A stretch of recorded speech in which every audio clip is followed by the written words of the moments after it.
Сәлем достар, біздің бүгінгі сабағымыз букет гүл әзірлеу. Ол үшін бізге осындай шар қажет. Оны екіге бөліп аламыз. Бір жағымен жұмыс жасаймыз. Және де бізге кардон қажет. Пистолет, жеріндеуіш, соның желімі, қайшы, ручка, сызғыш. Және де бізге андай гүлдер қажет. Және де лента. Андай сәндеу үшін осындай лента қажет. Және де жылтырлақтар, моншақтар қажет. Және де мынау затты да қолдансаңыздар болады. Жұмысымызды бастаймыз. Ол үшін біз мынау шарды, бұл шар өзі домалақ болады. Фурнитура магазиндерінен аласыздар.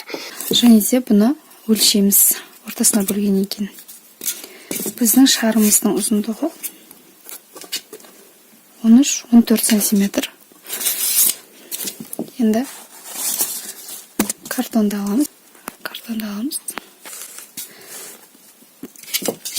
Үлкен етіп өлшеп кесіп аламыз. Егер қалай түзу шығаратыныңызды білмесеңіз, осылай шарды домалақтап сызып алыңыздар. Сызғышпен барлық жерінен 2 сантиметрден белгілеп шығып, домалақ етіп кесіп алыңыздар.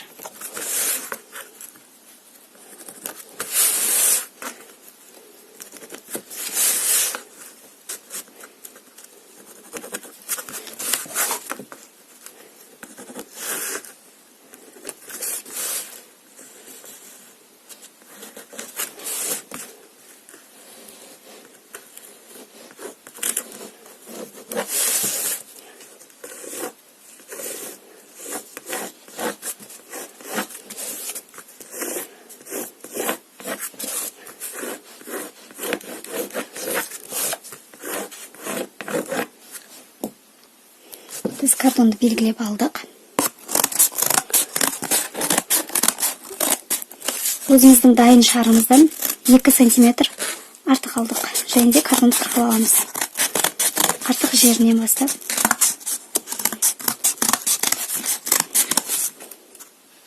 Енді осының тура ортасын тауып аламыз. Кесіп алған затымыздың. Енді ортасынан кішкене 3 сантиметр белгілеп аламыз.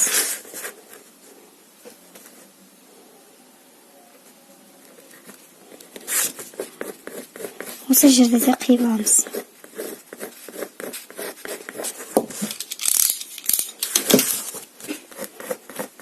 Қимасы бар міндетті түрде сызып алыңыздар. Тура ортасын табасыздар, және де ортасын алып тастаймыз. Енді біз ручкасын жасауға картон аламыз.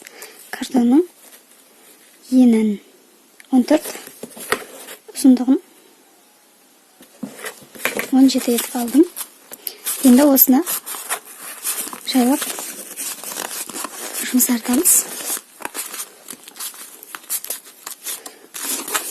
Содан соң бұны домалақтаймыз.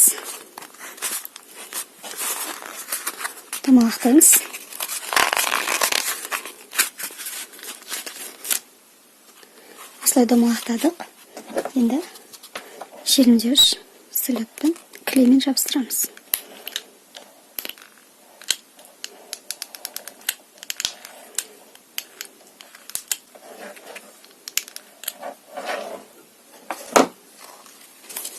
Жақсылап жабыстырамыз. Жабыстырдық. Енді шарымызды аламыз. Ортасын тауып аламыз.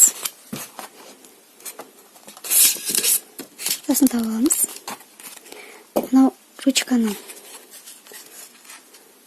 домалақтың бойын өлшейміз. Бізде 4,5 сантиметр болып тұр. Енді осы жерден 4,5 сантиметр етіп белгілеп артық жерін қойып алып тастаймыз.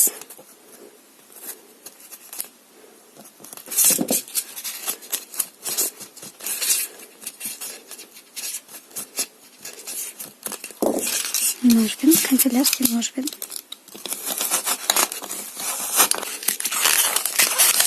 Осылай алып тастаймыз. Енді біз картонымызды лентамен орап шығатын боламыз. Әсемдеу үшін. Ол үшін картонымызға ортасынан лентаны өткіземіз. Біздің ыстық клеймен клейді жағып аламыз. Лентаны жабыстырамыз. Осылай орап лентамызды осылай орап шығамыз.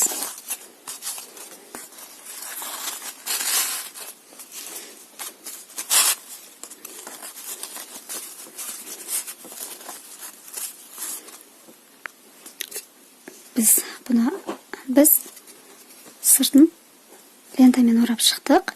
Енді біз мынау домалақты лентамен орап шығатын боламыз.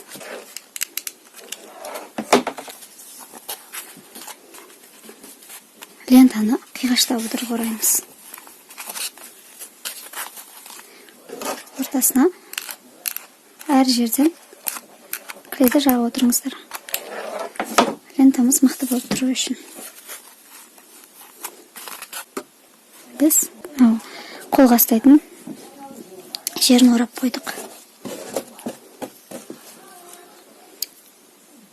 Енді мынау қолға ұстайтын жерді мынаның ішіне жабыстыратын боламыз.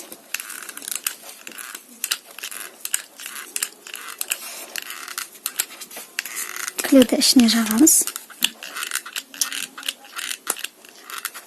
Содан кейін мынаны ішіне саламыз.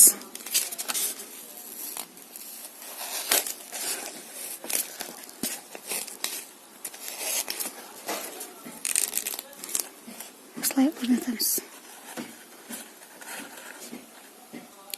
Енді мына бөлігін қарап аламыз. Клей жабыспаған беттерін астына қарай жібереміз. Бізде мына жеріне клей жабысқан, бұны былай жібереміз. Сол кезде бізде бөлінбей кетеді. Осылай бір-біріне қосып клейлеп тастаймыз.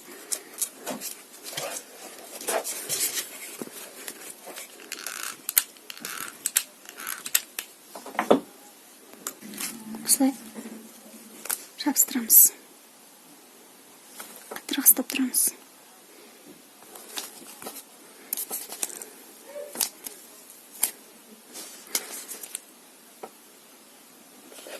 Міне біз осылай жасап болдық. Енді біз гүлдерді орналастыратын боламыз. Міне біздің гүлдеріміз. Гүлді ең алдымен аяқ жағынан бастаймыз. Мына жерінен мен ақ түспен сирень фиолетовый түсін таңдаймын. Гүлді жабыстыру үшін біз гүлдің табанына готовый гүлге клейді жағамыз. Және де мына жерге қоямыз. Сәл ұстап тұрамыз. Өзі жақсы болып жабысып қалады. Сол уақытқа дейін кішкене ұстап тұрамыз. Міне. Бірінші гүліміз. Дәл осылай барлығын жабысып шығамыз.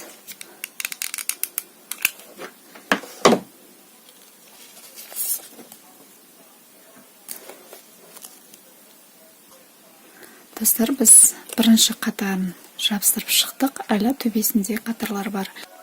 Енді екінші қатарда мен мынау түспен жабыстырып шығамын. Осылай барлығын осылай желіммен, ыстық желіммен жабыстырамыз. Міне екінші қатарда да жабыстырып болдық. Енді үшінші қатарда мен қайтадан осы фиолетовый цветпен жасаймын, және ең соңғы қатарда ақпен жасайтын боламын. Енді бізде мына жер ашық болып тұр. Осы жерді өлшеп алыңыздар. Және де осы жерге картонды да өлшеп, қиып алып жабыстырып жүруге болады. Немесе лентаның өзімен жабыстырып, көрсетпей жабыстырып жүруге болады. Міне картонмен жасадым. Артық жерлерін қиып тастауға болады. Біздің бұйымымыз әлі дайын емес. Енді осының үстіне клейді жағып, лентаны жабыстырып тастаймыз. Енді мына жақты сәндейміз. Ол үшін мынандай жылтырлақтың мен метражный ал. Міне осылай етіп өлшеп қырқып алдым. Алдын ала өлшеп алыңыздар. Содан кейін барып жабыстырамыз.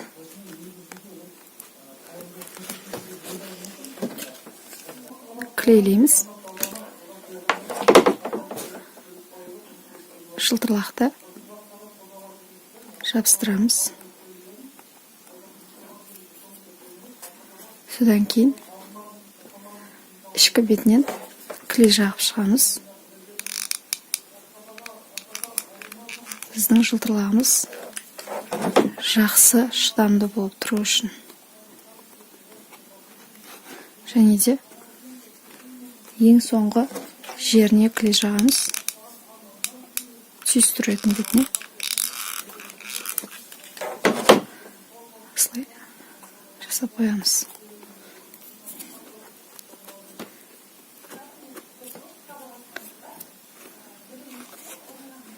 Міне. Астыда көрінбейді. Енді бізде мына жеріміз көрініп тұр.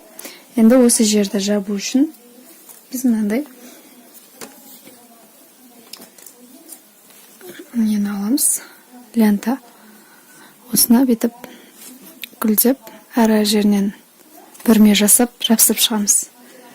Қайтадан желімді аламыз.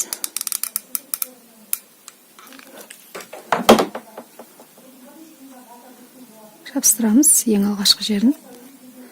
Және әрі қарай жабыстырып шығамыз.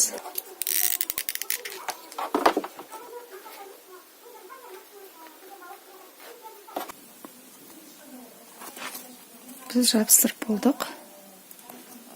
Артық жерін кесіп тастаймыз. Міне достар, біздің гүліміз дайын болды. Біз әр жерінен кәдімгі моншақтармен клеймен жабыстырып шықтық. Мынандай артқы бетінен де көрініп қалады деген жерлерге де жабыстырдық. Себебі тойда фотосессия болады, сол кезде ешқандай жерлер көрінбеген дұрыс. Сол үшін барлық жерлерін сондай жылтырлақтармен, әртүрлі нәрселермен жауып тастасаңыздар болады.